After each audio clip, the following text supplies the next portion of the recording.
مرحبا يا هلا والله، اهلا وسهلا فيكم. انا اسمي سعد، للناس اللي بتتابعني اول مره. انا كنت مدمن سابق للمخدرات والحبوب، وعملت قبل هيك طريقه شرحت فيها كيف الاشي اللي زبط معي لحتى اترك هاي المخدرات والحبوب. اللي حاب ترجع تشوف الفيديوهات بالتفصيل. واليوم راح احكي لك عن تجربتي الشخصيه مع الحشيش، والناس اللي حوالي اللي ادمنوا عليه كيف كانوا يحسوا، شو صار معهم. راح احكي عن هذا الموضوع بالتفصيل. اول مره انت بتدخن حشيش او بتدخن ماريجوانا، في ناس كثير بيجيهم بانيك اتاك. هذا البانيك اتاك هو فعليا بحس حاله بده يموت، بحس حاله قلبه بدق بسرعه، مش قادر يتنفس، بيروح على المستشفى. في حالات كثير طبعا بيروحوا على المستشفى اول مره لما يدخنوا، او حتى لما ياخذوا. طبعا في ناس بياخذوا جامي بيرز، ما بيدخنوا دخان، او شوكليت براوني شوكليت اذا كان هو في هولندا او في مكان فيه ليجل زي مثلا الولايات الموجوده في امريكا، بتلاقي اخذ او اكل الشوكولاته البراوني او الجامي بيرز. كثير ناس بيجوا نوبات هلع زي ما نسميها البانيك اتاكس، وبدخل في هالوسينيشن وبيكون خايف انه يموت. هو فعليا ما راح يموتوا هذا الاشي، بس هذا هو بالعاده بيحصل مع الناس اللي بدخنوا اول مره. طبعا مو كل الناس، هذا جزء منهم، بس الناس الطبيعيين او اللي بدخنوا اول مره وبيكون الموضوع طبيعي بحس انه شوي هلوس، بحس انه الامور بطأت معه، الزمن صار بطيء، صار يسمع الاصوات بطريقه اكبر، كل شيء عنده الالوان صارت اوضح. هو اللي بصير معك انه هاي النواقل العصبيه زي ما حكينا التي اتش سي بياثر عليها وببطئ احساسك بكل شيء حواليك، فانت بتحس بالشيء بيرجع بتكرر مرتين. يعني لما احكي انا مرتين بتكون تسمع مرتين. طبعا نوعا ما فيها الوسينيشن، في هيك تهيؤات بتصير لك. في ناس زي ما حكيت بيجيهم بانيك اتاك، في ناس بالعكس بينبسطوا فيها وبتناسبهم، بتناسب تفكيرهم. طبعا ممكن مش من اول مره، ممكن من ثاني او ثالث او رابع مره يقدر يحصل على الشعور الحلو زي ما هم بيسموه، او زي ما انه حنسميه بناء على تسميتهم لإله. فهذا الشعور الحلو هم بيطلبوا دائما انه يتكرر، وبيحبوا دائما انه يجربوا كمان. بالعاده الناس اللي بيجيهم بانيك اتاك بهربوا من الموضوع وما بيرجعوا يدخنوا مره ثانيه. فالحمد لله على نعمه البانيك اتاك لهذول الناس. انا طبعا في البدايه اجاني هذا البانيك اتاك، بس انه مشكلتي انا كنت باخذ شغلات ثانيه كثير، فكان يخفف لي موضوع البانيك اتاك، وكنت بفهم في الموضوع، فضلتني ادخن لحتى بطل يجيني البانيك اتاك. بس الحمد لله ما عمرني حبيته وتعلقت فيه. بالنسبه للناس ليش تعلق فيه وهل هو عن جد ادمان؟ كثير ناس بيحكوا لك ما في ادمان على الحشيش وفكوا من الكلام واحنا هن بنبطل. الحشيش مشكلته انه صعب الواحد يدمن عليه، بنفس الوقت اذا ادمن عليه صعب يطلع منه. وهذول الناس اللي هم اصلا بيحكوا لك لا احنا هذا دراج باي تشويس، يعني احنا مختارينه، احنا وقت ما بدنا بنوقفه، وقت ما بدنا بندخنه، ما في عندنا مشكله فيه. تعال خليه يجرب يترك الحشيش لمده مثلا 40 50 يوم ويضل مستمر في هذا الموضوع، لانه بالعاده هاي الماده الموجوده تي اتش سي بضلها في الجسم حوالي 40 يوم، يعني شهر وشوي. فانت ما بتقدر تحكم على حالك غير لما الماده كلها تطلع من جسمك وتقدر انك انت جد تتاكد انك انت مش مدمن عليه. عشان نوضح اكثر، هو ما في ادمان فيزيكال عليه زي الهيروين وزي الاشياء اللي فيها كيميكالز قويه. المشكله في الحشيش او الماريجوانا انه الادمان عليها بشكل نفسي، يعني انت بتدمن على المود نفسه، انت بتدمن انه هذا الموضوع بخليك تنعس وتنام مثلا، فانت بدك اياه قبل ما تنام، او تدمن عليه انك تطلع تنبسط لازم يكون موجود، فاي شيء بدك تعمله بدك تنبسط بده يكون موجود. وعدم مؤاخذه ممكن تدمن عليه بعلاقه جنسيه، اذا انت بتحب تمارس مثلا مع زوجتك علاقه جنسيه وانت مدخن، فبالعاده بتلاقي حالك مش عارف تمارس اصلا هاي الشغله غير انت بتدخن. انا بحكي عن الناس طبعا اللي بدخنوا لفترات طويله، وهذا الاشي ما ببين معهم المشكله في البدايه، هم بضلهم يغنوا في الموضوع وضلهم يسوقوا انه كله تمام وما في ادمان لغايه ما يوقع الفاس بالراس. وهذا الموضوع باخذ زي ما حكيت وقت طويل، يعني ممكن سنين. يعني بالعاده مش اقل من 2 3 تدخين لحتى الواحد يحس في الموضوع هذا. في ناس طبعا بتحس اقل من هيك، بس انا بحكي لك كافرج اللي بدخن الطبيعي بده سنين زمن لحتى يحس بالفروقات السايكولوجيكال اللي عم تصير له. بصير قلق، بصير مش عارف ياكل بدونه، بصير مش عارف ينام بدونه، بصير مش عارف يعمل اي شيء يبسطه بدونه. ومش بس هيك، الموضوع مشكله اكبر اللي هي موضوع القلق اللي بيجي والاكتئاب اللي ما يتركه.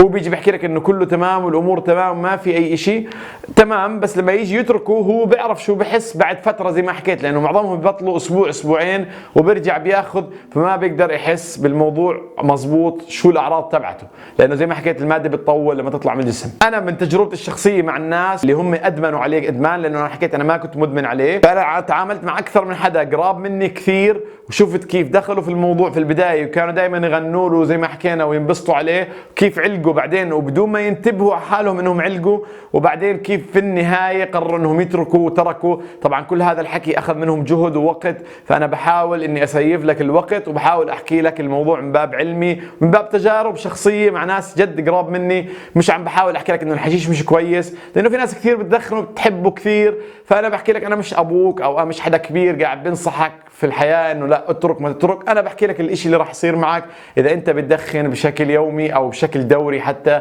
على مده زمن طويله. اللي راح يصير معك انه بالعاده بتتغير افكارك، بتغير نظرتك للحياه، تغير نظرتك لاهلك. ممكن في ناس كثير بيجيهم شكوك في حياتهم، في ايمانهم، في وجود الاله نفسه، يعني كانه موجود او لا. كثير اشياء بتختلف حوالين كيف انت هاو يو فيو ذا وورلد، يعني كيف بتشوف العالم حواليك. لانه زي ما حكيت هذا الموضوع بياثر على النواقل العصبيه وبغير طريقه شوفتك للاشياء، ومع الوقت بتبني افكار، وافكار غريبه ممكن تكون كثير وبتصدقها وبتكمل فيها. المشكلة الكبيرة انك انت ما بتلاحظ على حالك، يعني الناس اللي من برا بعيد بيكونوا قراب منك وبحبوك بيجوا بيحكوا لك، وانت بتفكر لا انه الامور طبيعية والامور تمام وفكنا منك، ليش انت بتحكي معي بهذا الموضوع؟ وبتضلك ديفنسيف وبتحاول تدافع عن حالك. النهاية انك توصل لمرحلة انك انت اذا ما بطلت راح تاكل هوا فعليا، لانه بعد سنين وسنين من عناد طبعا وتضلك مدخن وتضلك تدخن، راح توصل لمرحلة انك انت ضيعت وقتك كله.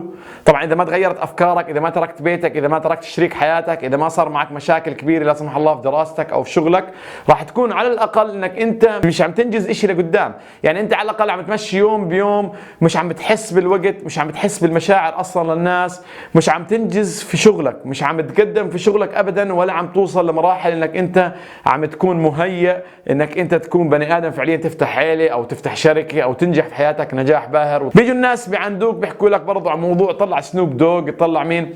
انت بتيجي بتقارن في ناس يعني فعليا انت بتشوف الظاهر تبعهم. هل انت مثلا تفكير سنوب دوغ بيعجبك ولا ويز خليفه بيعجبك؟ طبعا انا ذكرت كم من واحد من اللي هم كثير بيسوقوا لموضوع الدخان وبدخنوا كثير من زمان، من 30 40 سنه، بيحكوا لك هيهم بدخنوا وما صار معهم شيء. هل انت قعدت معه وشفته سعيد مبسوط؟ هل انت عن جد شيك على الافكار، شيك على قنواتهم على اليوتيوب، شو الاعلانات وشو البرامج اللي ببثوها؟ اشياء مقرفه، اشياء كلها علاقه عن الجنس، اشياء كلها علاقه يعني اشياء وسخه، معظمها بيحاولوا يرفعوا عن نفسهم بالاشياء الوسخه. هل انت حابب تكون زي هذول اصلا؟ يعني فلنفرض انه هذول عم بيسكتوا حالهم بمخدراتهم باشيائهم، بيحاولوا يسلوا حالهم باغلاطهم، هل هم عن جد مبسوطين؟ ما بتقدر تحكم طبعا ابدا من الشكل. انا بفرجيك 1000 اكونت انستغرام بفرجيك انهم عايشين حياه ذهبيه ككابلز كازواج او حتى كاشخاص، لما تدخل على حياتهم بتلاقين مكتئبين الاكتئاب ولا عندهم سالفه في حياتهم. فدائما ما بتقدر تحكم من الشكل. انا عم بحكي لك في البدايه زمان لما كنت حتى انا بتعاطى كنت افكر ان الدخان برضه مش سيء، يعني الناس تحكي عنه كويس مش سيء، بس بعد ما شفت اللي صار في اصحابي وفي الناس اللي حوالي اكتشفت انه هو من اسوأ الشغلات. ليش؟ لانه انت بتعلق فيه بدون ما تحس، لانه كله مسوق له انه هو تمام، وما حدا عن جد طالع زي هيك في قنوات على اليوتيوب ويحكي انه ليش انه الموضوع مضر. وبالذات في اللغه العربيه، يعني في اللغه الانجليزيه ممكن ناس كثير تلاقيهم مشاهير حتى تركوا الحشيش وبحكي ليش احنا تركناه وشو حسينا بعد ما تركناه وكيف تغيرت حياتنا. انا بنصحك اذا انت بتدخن انك تخفف، تحاول تستخدم الطريقه اللي انا حكيت عنها وحطيت عنها فيديوهات في قناتي، انها تستخدمها بالرياضه والاكل الصحي انك تبطل. لو انت عاجلا او اجلا راح يجيك هاي المشاكل لا سمح الله. انا طبعا مو حاب يجيك هاي المشاكل، وزي ما حكيت بيختلفوا الاشخاص بالمده اللي بيطولوا فيها وهم بدخنوا لحتى تجيهم هاي الشغلات. في ناس خلال كم من شهر بصير معهم، في ناس بياخذوا معهم 7 8 سنين، في ناس طبعا بالافرج سنه سنتين دخان او 3 سنين بالكثير بصير يحس بهاي المشاكل، وبصير هو عن جد مش عارف اصلا انه هاي المشكله من هذا الموضوع. فبيحاولوا الناس ينصحوه، وبالاخر لما تزيد معه الامور ويحاول يبحث اكثر بتاكد وبرجع وبترك.